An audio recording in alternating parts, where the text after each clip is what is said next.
What's up, everybody? This is Brian Wilson, host of Life Unraveled podcast, and I will be bringing you our very first episode of History Unraveled today.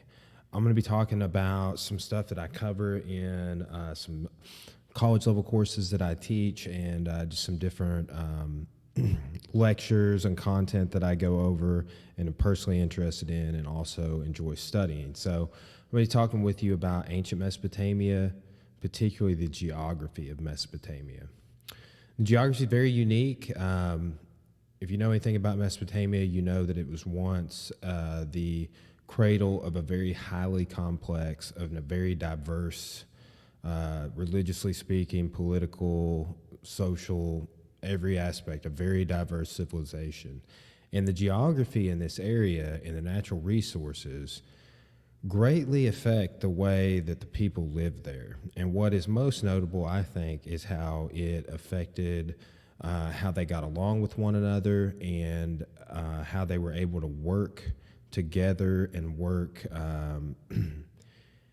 in accordance with one another to tame a really harsh environment and create some of the world's first known cities, as well as many cultural contributions, which we still see prevalent in today's society and history.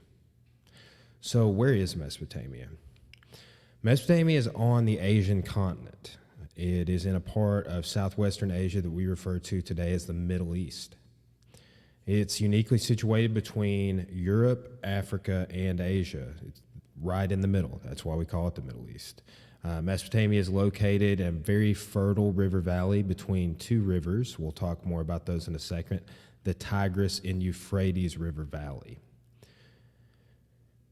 This area is often called the Fertile Crescent, mostly because it's a crescent-shaped piece of land, which is very rich in agriculture, very fertile area, and it's an area where some of the first civilizations, such as the Sumerians and the Egyptians, flourished.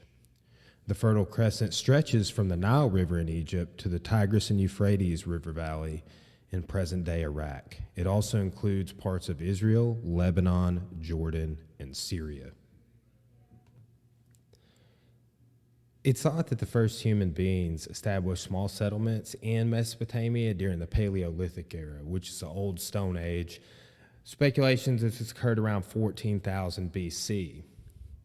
Eventually, we think the Mesopotamians developed farming techniques and began to advance from this point and harness and control the power that was presented by the two rivers. Rich and fertile soil deposited by these two rivers allows for this evolution of agricultural communities to develop in the area. Mesopotamia literally translates to the land between the rivers. That's due to its situation between the Tigris and Euphrates rivers. These two rivers flooded violently and unpredictably, but also irrigated the region and provided rich deposits of extremely fertile soil. In comparison, the Nile in Egypt, floods were much more gentle, regular, predictable, and came about every September. Whereas in Mesopotamia, you have like a 3-month span, and there's no idea when the flood might come that particular year, and it's very hard to predict when you need to do your planting and when you need to do harvesting and so on. The distance between the Tigris and Euphrates rivers, depending on where you are in Mesopotamia, varies from 25 miles to 250 miles apart. So that's sort of the distance between these two rivers that people are settling and inhabiting. Settlers were attracted to the rich, fertile soil and also large numbers of fish found in the Tigris and Euphrates. In this river valley, the wind blows downstream, which makes transportation very easy, but handicaps merchants because they're unable to use a sail to travel back upstreams like we see in the Nile in Egypt. Waterways were very important for survival, farming, and shipping. Also, one thing about our area of the two rivers is that Mesopotamia is full of a very fatal type of malaria that is known in the ancient world as Babylonian swamp fever.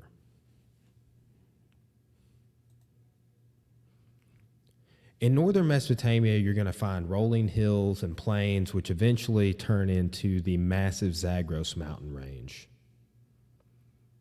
Conditions in southern Mesopotamia are desert-like and consist mostly of lowlands and marshy, wide, flat, barren plains with very few natural resources.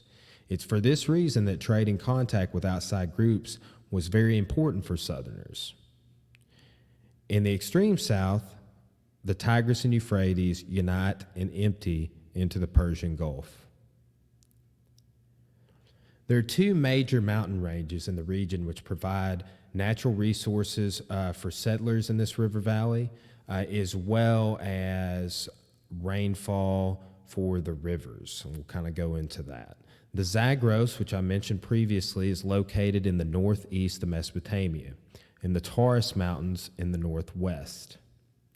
The Zagros are situated in present-day Iraq, Iran, and Turkey. This range runs from east to west. These mountains provide seasonal rainfall that early agricultural societies used to water their crops before irrigation techniques were thought to have been used by Mesopotamians.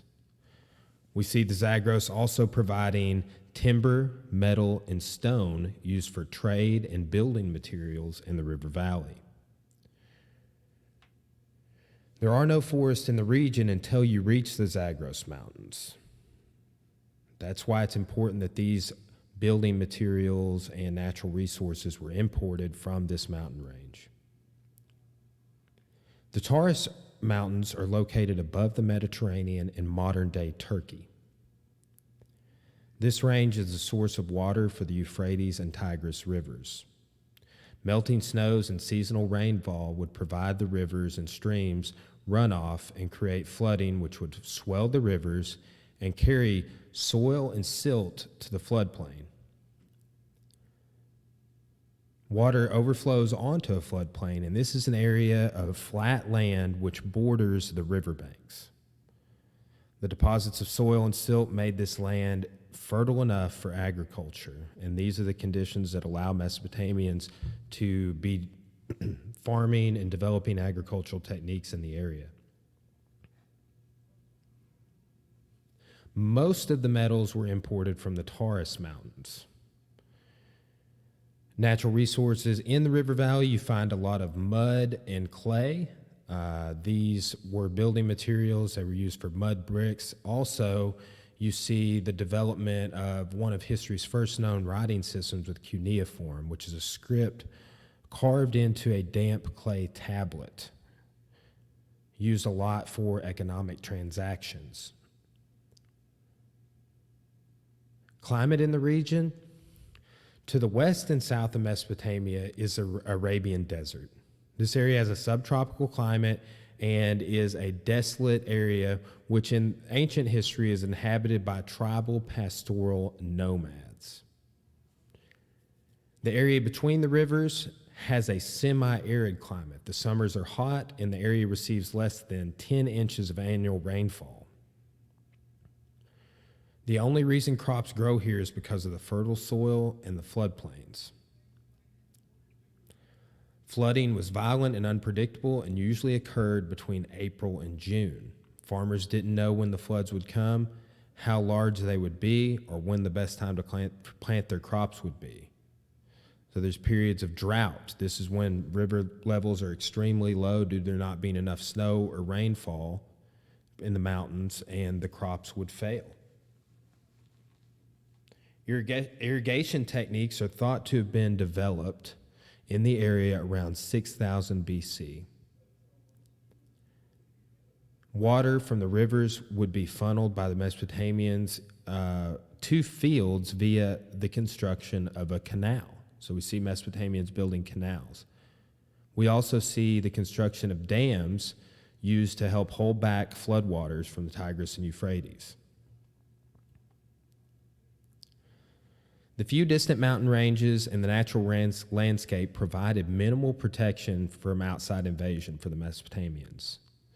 The features of the landscape and these geographic factors would bring about a pessimistic feeling about life in Mesopotamian society, which we see echoed in the mythology, religion, and literary traditions of these cultures.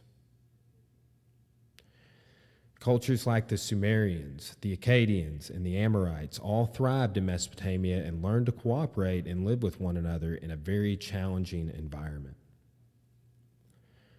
A review of some of the key terms associated with the geography of the location that we're talking about, being ancient Mesopotamia, is that it's referred to as a land between the rivers.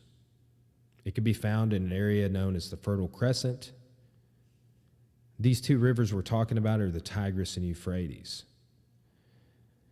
This area contains a lot of fatal malaria, known as Babylonian swamp fever. The Tigris and Euphrates unite and empty into the Persian Gulf. The two mountain ranges that provide either rainfall or natural resources for the area are the Zagros and Taurus Mountains. You have the Arabian Desert. You also have flooding, floodplains, irrigation techniques, canals, and dams, all being used to control flooding and floodplains, and we see a lot of effort and cooperation by the Mesopotamians in developing these techniques. You also see a lot of pessimism with these peoples that flourish in this river valley. Okay, so that's just a few things about the geography of Mesopotamia. So I'm going to plan on doing several talks on Mesopotamia, Sumerian cultural contributions, mythology. I've got several talks lined out that are key points that I get to when I am giving lectures in my college classes or things that I just like learning more about personally. So thanks so much for listening to our first episode of History Unraveled. We're always trying to make the content of what we're putting out on Life Unraveled podcast better in terms of audio, video, etc. So again, thanks for listening. Please subscribe to our channel. And if there are any talks that you would like me to record a lecture over, any topics you would like me to cover, let me know. Let me know in the comments. Send me a message. Get a hold of me somehow. And we'll keep you guys updated with some big things we have going on for the podcast with sponsors and website and some other developments we're making. Thank you.